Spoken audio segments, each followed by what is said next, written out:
Kei te tini o ngero, kei te tini o makiu, tēnā koutou katoa rauhi mai anō ki te wānanga a te karere. I hui te kapatoa o te motu i ngā kura tuarua me te kapatoa o te motu i te matatini i te rānei, kia mihi a rātou, kia whakanui a rātou, e tō rātou iwi e Ngāti Whakaue. Kei te whakatikatika hoki e te kapahaka o Ngāti Whakaue, ki te wawawatu i ngā wero, mō tā rātou taitara toa whakaihuaka o te matatini, ka tūana te matatini o ngā taniwha a te rātou. Aneira a Maio Hapānapa o Aukaha.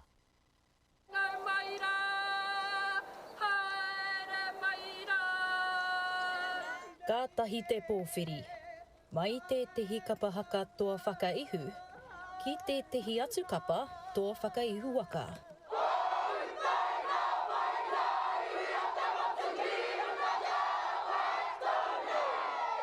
E whakaeke ana te kapahaka o te kautu ki runga i te marae o te papai o uru, ki mua o te tūpuna o tamate kapua.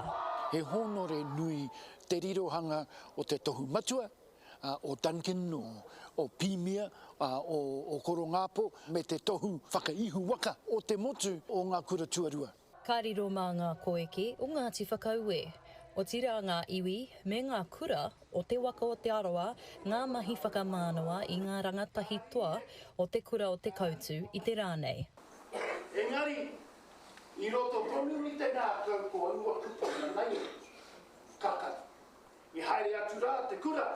He honore nui me taku whakaaro iho, kāri te tino roa o mua atu, kāre te kapahaka o Ngāti Whakaue i paku eke ki te matatini. I nā ea nei, i eke te rōpū ki te matatini, i aua wā kāre te kura o te kautu, i eke ki ngā whiringa whaiti. Whiringa whakamutunga hoki rā, no reira i wēnei wā. I wēnei wā, kua kitea te pua waitanga. Ai whakapono anau kei konei kei Aotearoa te taumata, te kapahaka te tino taumata, ko kite i ngā taonga nei. E kapakapa ana ngā kare āroto o te manukura tāne o te kapahaka o te kautu. E pāna ki tō rātou whikoi i roto i te whakataitai. Tino whakahihi ana, pōkereru ana engari whakahihi ana ki te rawe o ngā whikinga. O roto i a Ngāti Whakaue. Kāre i tuatu, i te kite i te pohokereru o mātou kuia koraua ki ngā mahi a ngā tamariki mokopuna. Ka mutu he pōhiri hoki tēnei ki ngā tamariki o te kautu, kia haere mai ki te kapahaka o Ngāti Whakaue.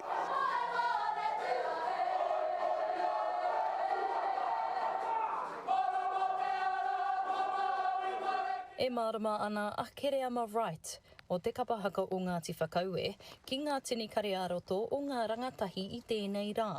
I te wai hoki whēnei ana tana kapa i muri i te matatini o te kāhui maunga. He rangi a tāhua tēnei, kei te whiti te rā ki runga ki te kapahaka o te kautu, o tina ki runga ki te iwi o Ngāti Whakaue. Kua whakamānoa tia rātou i te motu, ingari e tika ana kia hoki mai rātou ki te puahurutanga o tō mātou tupuna i a tamate kapua. Ki konei rātou whakamānoa tia ai, whakaranga ai tia ake ai e ngā koeke o Ngāti Whakaue. E hiko ana te wairua i te pōwhiri a Ngāti Whakaue me te aroa whānui ki ngā rangatahi mokopuna o te kapatoa whakaihuaka o ngā kura tuarua, ara o te kapahaka o te kautu. Me ua ka kite i te iwi kotahi toa ana i te matatini a Ngāti Whakaue, a hoki ko mātou. No mātou o Ngāti Whakaue, no mātou o te aroa, te kura nei, ngā taitamariki nei hoki rā. No reira mehe mea ka kawe i a rātou te ingoa o te kautu, tō mātou rohe, ka tika. Me tau mai rātou ki te rongo ki ngā kupu aroha o te iwi ki a rātou i te mea, ko rātou e kawe nei te ingoa. Ki te kore tātou e mori e whakanui i a rātou nānei, ko ngā kapa pākeke te papa hei ngā tauitu mai nei. E ruanga kapa, e ruanga taonga toa whakaihuaka o te ao haka.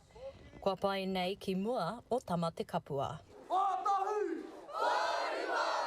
Maio Hapānapa, ma Aukaha.